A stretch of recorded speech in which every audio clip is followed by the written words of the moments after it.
Pong and Pac-Man were not the first. They just weren't. But it's okay, because it's a common misconception that a lot of people have. First video game was in fact called Tennis for Two. Yeah, that's right, and it was created in 1958, not the 70s or the 80s, like the 50s. And it definitely looked like it was from the 50s. It was created in 1958 by physicist William Higinbotham. I might be saying that wrong, might be saying that way wrong. But the thing that actually surprised me the most is the theme of it taking two. It's like Shakespeare's There's Nothing New Under the Sun, but for gaming. The theme of it taking two is sort of a foundation of gaming and has been for some time. Let's talk about the game Tennis for Two.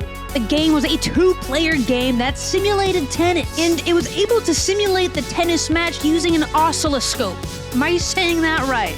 I know what it is, but I haven't heard anyone pronounce it, so don't make fun of me. Anyway, it's pretty clear that this was a significant achievement for gaming back in 1958. No other game had a display yet. This was the very first time. This was like the biggest step for electronic gaming since like sliced bread was for sandwiches, you know? It was a very tactile game where players had to interact with the machine and have this kind of electronic gaming vibe. Think of very, very early arcades. Very tactile, right? And a lot of time it took two. You can see the theme, right? And this is not to say that first-player games weren't important. One of the two games I mentioned at the beginning, Pac-Man, was a one-player game, so not here to just say that two-player games are the end-all be-all, but they're very important in the makeup and history of video gaming.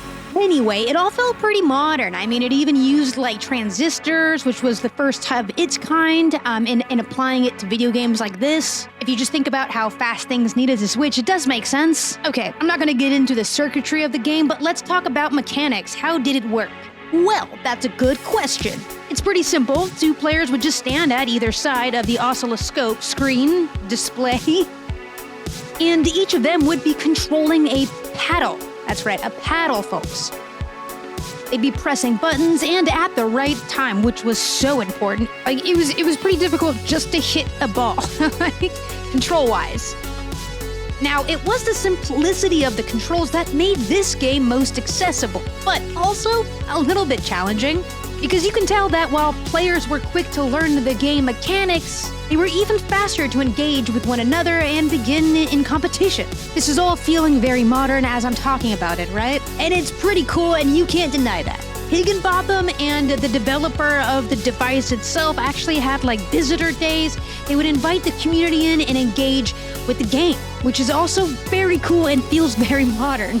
Over time, they actually developed and brought larger screens to the device, over time being just a few years. All of this is predating Pong, Pac-Man, and any arcade games that we could think of that would be relevant to bring up. In addition to the larger screens, they updated the gaming mechanics over time as well. New mechanics such as simulating the moon's gravitational pull while playing tennis was integrated. Yeah, for the first time, people could game in sort of how we understand it. That's pretty neat. Even as I'm sitting here describing this 1958 game to you, it really does feel modern with the larger displays, the it takes two kind of vibe. All reminds me of arcades. And that would come shortly after, well, a few decades after, is when arcades would finally show up. Anyway, I thought this was a very cool story, and I just wanted to share it with you, and that's it. All right, bye!